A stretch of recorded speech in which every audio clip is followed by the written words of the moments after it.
Et où ils sont? Et où ils sont? Et où ils sont les Marseillaises? La la la la la la la la la. Salut Nono. Salut Salut Nono. Sacha. Salut Nono, Nono, Nono. C'est même plus marrant. Même à 10 contre 11, on les fracasse. Nono, victoire du Paris Saint-Germain ce soir. 2 buts à 0. 2 buts à 0 sans Nuno Mendes. 2 buts à 0 sans Marquinhos. 2 buts à 0 sans Skriniar. 2 buts à 0 sans Ugarte. 2 buts à 0 sans presque personne. Non, j'exagère, mais voilà, beaucoup de titulaires en début de saison n'étaient pas là ce soir parce qu'on nous dit Marseille, ils avaient beaucoup de blessés, ils avaient beaucoup de blessés, ils avaient beaucoup de blessés. Bah nous aussi on avait énormément de blessés, Skriniar, Kipembe, Marquinhos, Nuno Mendes, Ugarte sur le banc, etc., etc. Nono.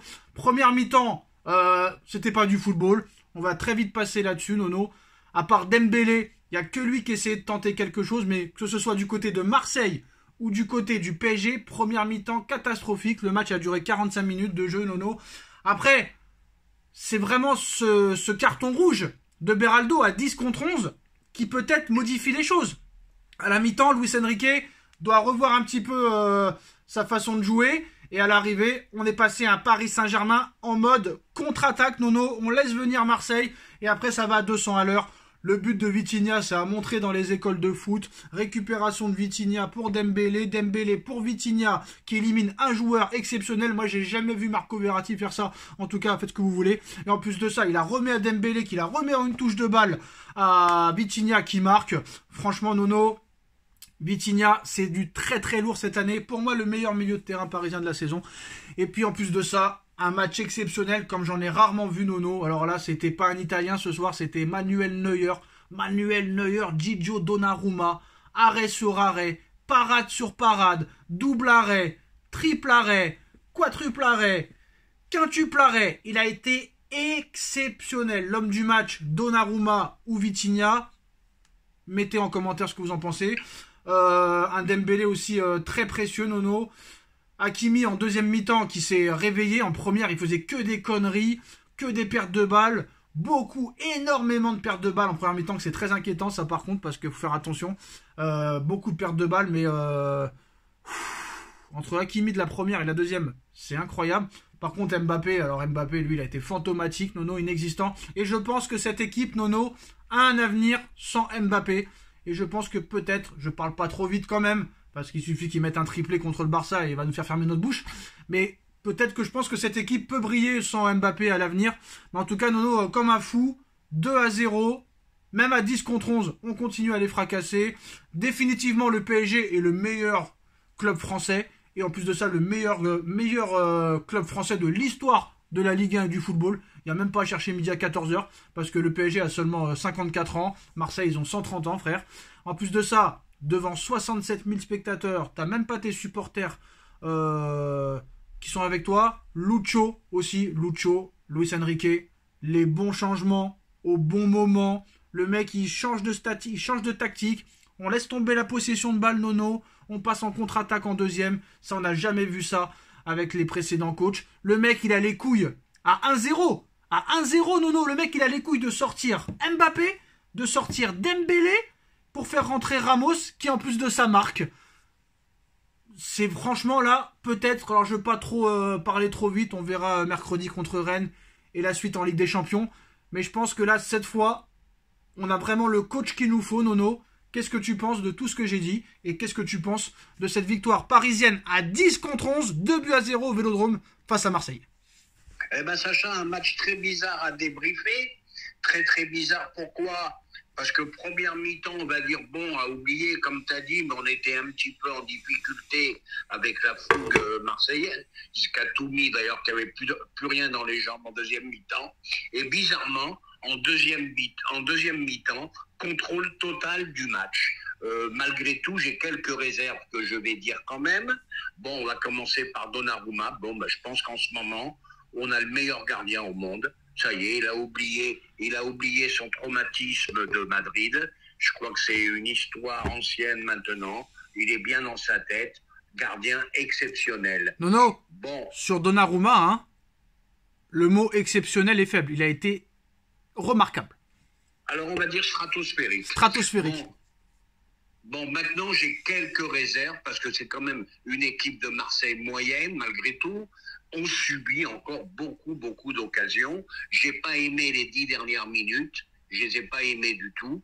Heureusement qu'il y a eu ce deuxième but. Bon, puis alors après, moi, je veux parler du coach comme toi. Voilà, Enrique. Attention, je critique pas Mbappé. Tu peux passer à côté d'un match, mais il va pas bien, tu le sors. Chose qui n'avait jamais été faite auparavant. Bravo, monsieur Enrique. Quelques petits doutes maintenant sur pas mal de choses. On subit trop d'occasions. Quelques petites déceptions. Je trouve que depuis son retour de blessure, Zahir Emery est beaucoup moins bien. Franchement, Nono, j'ai l'impression qu'il a pris un petit peu le melon, lui. Et toi, tu m'avais dit non, Sacha, t'es trop dur par rapport au match de l'équipe de France, là. Je sais pas. Non, il a pris. Je pense que lui, il a pris un. Je sais pas s'il a pris le melon, je dirais pas ça, mais je pense qu'on l'a peut-être vu plus beau qu'il l'est. Je pense qu'on l'a un petit peu surcoté quand même. Hein. Tout le monde le voyait en équipe de France. Ça y est, c'est le meilleur.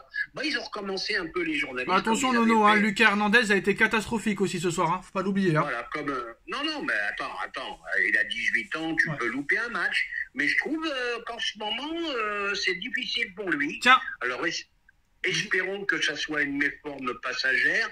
Bon, après, une grosse révélation et qui confirme, c'est Vitinha. 7 buts depuis le début de saison, plus beaux les uns que les autres. Voilà quoi. Il a mis plus de buts que Verratti en 10 ans, en une saison. Tout à fait. Alors Nono, juste 2 secondes, juste t'interromps parce que il y a encore un journaliste qui a dit pourquoi vous avez sorti Mbappé. Luis Enrique qui répond à sa décision de sortir Mbappé à une demi-heure de la fin.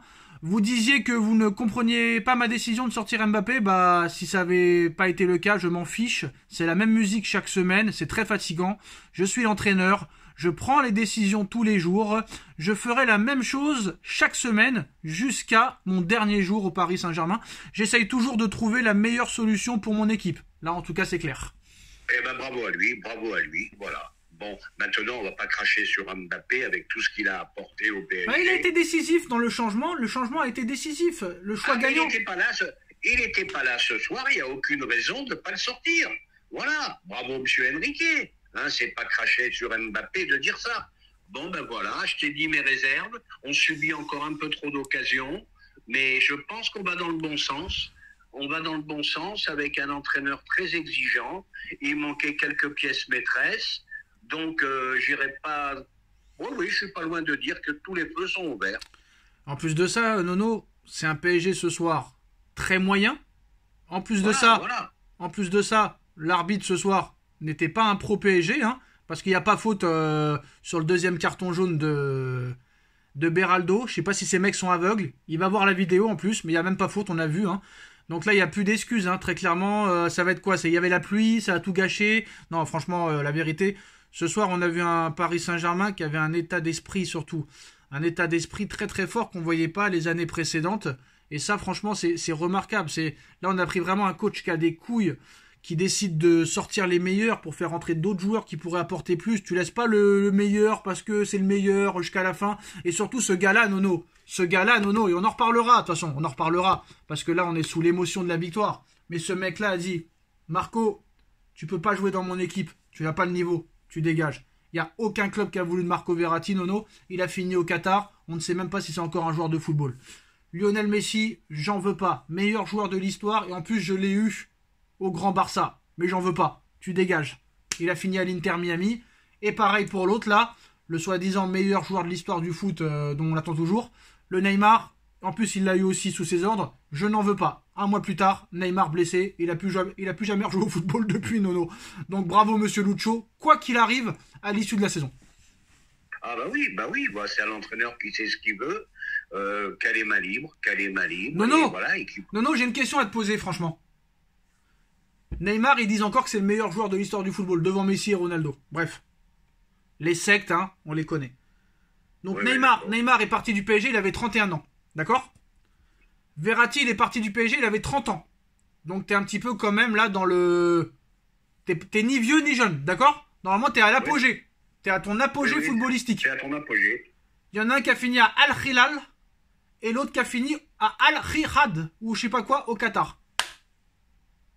Oui, oui, mais ce sont plus des joueurs de football, mais on va pas parler de. Non, mais c'est pour te dire, ils avaient 30 ans. C'est pas comme Messi à 36 ans qui va à l'Inter Miami.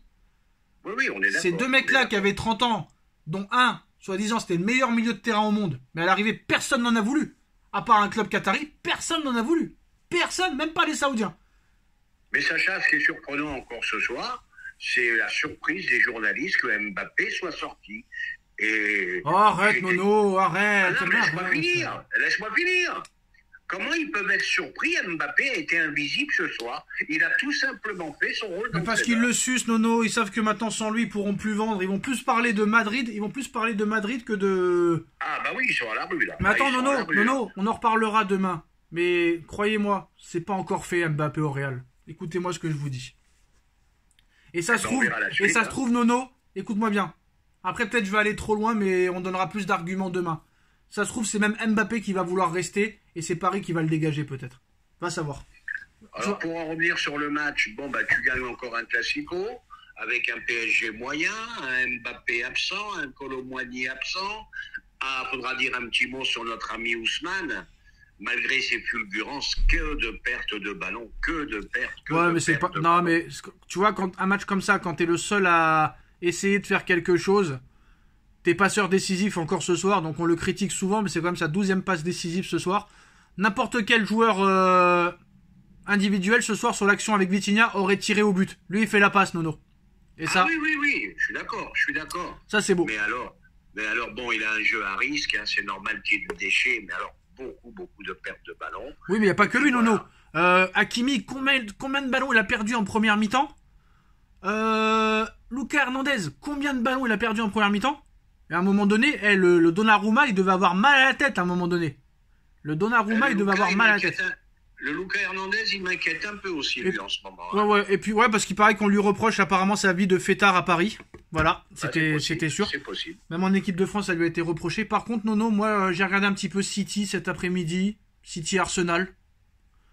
Tu vois, c'était un match très, très moyen, très ennuyeux. Attends, Nono. Je vois City Arsenal, qui sont encore en quart de finale de Ligue des Champions. Je vois le Real. Je vois le Barça. Franchement, les deux grosses, les équipes qui jouent le mieux au football cette année ne jouent pas en Ligue des Champions. C'est Liverpool et c'est le Bayer Leverkusen. Le Bayern qui perd 2-0 chez lui contre Dortmund qui était 4e de Bundesliga. City Arsenal, match pour le titre. Les deux n'ont pas pris de risque et ont assuré le 0-0. Real, bof, le Barça à l'arraché. J'aime pas que tu dises ça d'habitude, mais là, si vraiment il y a un concours de circonstances et... Je pense que ça peut être vraiment l'année ou jamais. Voilà, voilà. Peut-être que cette année, les planètes sont alignées, c'est possible. Il faut juste... Et attends, je te dis, Nono. T'as vu qui c'est qui marque le doublé au Real ce soir? Rodrigo. Rodrigo qui a pas dit son dernier mot aussi. Sur une passe décisive de Brahim Diaz, excusez-moi, et de Bellingham. Moi, je suis désolé, Mbappé, pas de problème, Nono. Mais est-ce qu'il est vraiment sûr que c'est la meilleure solution pour lui d'aller au Real Madrid? Le Brahim Diaz qui est en pleine bourre, le Rodrigo qui est en pleine bourre, le Vinicius qui est en pleine bourre, le Bellingham qui est en pleine bourre, le Hendrick qui va arriver. Je suis désolé, Nono, moi je vois pas ni Rodrigo ni Vinicius sauter. Le mec il va devoir jouer dans l'axe. Hein. Il va devoir jouer dans l'axe s'il veut aller au Real. Après c'est pas notre problème, mais voilà. C'est carrément ce soir, Bellingham il a joué 9 ce soir. Pour te dire. Ah, les places vont être chères hein, chez les Meringues l'année prochaine. Hein. Non, mais quand je vois le Barça jouer, Nono, moi j'ai vu un Barça inoffensif hier. Ce week-end, on n'a rien vu d'exceptionnel. Donc à un moment donné, t'as pas le droit d'avoir peur de ce Barça-là. C'est interdit d'avoir peur de. J'ai rien vu d'exceptionnel. Voilà. Même City, Arsenal, match très très moyen. Nono, je vais pas te mentir. Xavi ou pas Xavi, Pedri ou pas Pedri, Kurbarsi ou pas Kurbarsi, Lewandowski ou pas Lewandowski. Si on voit un PSG sérieux, Nono, et un PSG efficace devant le but, au match aller comme au match retour, il y aura même pas bagarre. Moi, je te le dis la vérité. Ouais, mais on aura quand même besoin d'un grand Mbappé quand même. Hein. D'un grand PSG. Et d'un grand PSG. Et d'un grand Luis Enrique, mais je pense qu'il faut faire la différence au match aller, moi. Vraiment. Ben, je pense aussi. Ils seront pas dans leur stade au match retour, ce sera pas le Camp Nou. Donc je pense qu'il y a vraiment moyen. Il y a vraiment moyen de faire quelque chose cette année et on en reparlera plus précisément, plus tranquillement. Mais là, franchement, moi je suis content quand même parce que ces Marseillais-là, quand même, ces mecs-là, ça fait 12 ans qu'ils ont rien gagné. Non, 12 ans.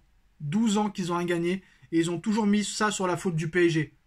Alors qu'il y a beaucoup d'autres équipes qui ont gagné des Coupes de France. Il y a Strasbourg qui a gagné la Coupe de la Ligue ou je sais pas quoi. Il y a Evian à l'époque qui avait gagné une Coupe de France. Il y a Monaco qui a gagné la Ligue 1 en 2017. Il y a Lille qui a gagné la Ligue 1 en 2021. Les 2 dernières Coupes de France, c'est pas le PSG qui gagne. Donc à un moment donné, il faut arrêter de mettre toujours l'excuse sur l'argent. L'argent, combien sont Marseille, Nono? Combien sont Marseille au classement? C'est toujours la faute du PSG. Lyon, c'est la faute du PSG. Non, alors je vais vite t'arrêter. Faut arrêter. Je vais vite t'arrêter. Là, je suis d'accord avec toi, c'est des conneries. Marseille rencontre Paris 2 fois dans la saison et ils se retrouvent à 23 ou 25 Non, mais ils sont points 7e, Nono, ils sont 7e. Brest va être... Mais à 25 points d'écart. Voilà. Donc, c'est pas la faute du PSG. Ils sont à 11 points de Brest. Ils sont à 11 points de Brest. On va voir Brest en Ligue des Champions. Donc, à un moment donné, il faut arrêter. Il faut qu'ils arrêtent. Et en plus de ça, Nono, cette année, t'as pas une place, t'as pas 2 places, t'as pas 3 places, t'as 4 places qualificatives pour la Ligue des Champions. Ils n'y en seront sûrement pas. Et ça y est, en 3 matchs, parce qu'il a gagné 3 matchs contre je sais pas qui et je sais pas quoi, Gasset était devenu le meilleur entraîneur du monde, Nono. Le meilleur entraîneur du monde. Oui, mais c'est ça. Tu sais très bien, tu connais le ballon, tu sais comment ça se passe. Tu gagnes 2 matchs, ça y est, Gasset a révolutionné le football. Non, voilà, mais attends, Nono, tu regardes. C'est à l'instant T. C'est pour ça, même nous les premiers, des fois on s'emballe trop et il faut y aller doucement dans les jugements. Non, mais ça se trouve, Nono, à 11 contre 11, le match, tu le perds ce soir. Ah, possible. Parce que ça a tout changé. Par contre, Beraldo, Nono, marge de progression quand même. Hein. On s'est un petit peu trop emballé peut-être aussi. Oui, je pense aussi. Beraldo, moi le premier, je me suis emballé. Ça fait 2-3 matchs qu'il est en difficulté. À voir. Parce que j'ai vu, parce que déjà contre le match contre l'Espagne, il s'est fait bien enrhumer comme pas possible. Après, il est très jeune. Hein. Il est très très jeune. C'est pas une excuse, mais bon, on va laisser le temps. Mais il y a quand même une grosse marge de progression. En tout cas, victoire du Paris Saint-Germain ce soir. 2-0. Moi, je suis content. Ça va fermer des gueules à certains. Ils détestent les étrangers, les médias français. Donc, très clairement, moi, je suis content. J'espère que Luis Enrique sera l'entraîneur qui amènera le Paris Saint-Germain à la victoire en Ligue des Champions. Et moi, j'espère que Luis Enrique va rester très longtemps, Nono, parce que j'adore ce gars, que ce soit en interview, en conférence de presse, dans le jeu et dans la gestion des équipes. Parce que le mec, tu vois, qu'il fait pas n'importe quoi. Il met pas l'équipe type pour mettre l'équipe type. Il sait qu'il a 11 points d'avance. Toi, tu joueras pas. Toi, tu joueras pas. Il a peur de dégager personne. Il a peur de sortir personne. Il a pas peur des médias. Il a pas peur des journalistes. Le mec, il se clash avec Alexandre Ruiz tous les week-ends. Non, franchement, lui, faut le garder. Faut lui faire signer un contrat très longue durée, Nono. Très longue durée. Ah bah, je pense. En plus, il fait progresser l'équipe et machin. Non, mais ces mecs-là, de toute façon, qui disent que c'est de la merde, on doit les payer pour dire que c'est de la merde. Bah, ramener Galtier, on va ramener Galtier, Nono, c'est pas un problème. Y a pas de problème. Non, mais franchement, c'est vraiment des narcos. C'est vraiment des narcotrafiquants, Nono. Narco, ça veut dire connard, hein, mais bon, c'est pas grave. Ah, moi, je peux plus. Voilà. Je peux plus les écouter. Bref, Nono, on va pas s'étendre sur le sujet. On aura le temps d'en reparler demain, après-demain. Il y a un match de Coupe de France qui arrive très vite, mercredi soir à 21h. Il va falloir être au top. Et après, on aura une semaine de repos pour ce grand match contre le Barça. En 6 jours, il va y avoir 2 PSG Barça. On like, on partage, on commente, on s'abonne. On se retrouve très vite pour une nouvelle vidéo. Merci Nono, merci à tous. Tchuss.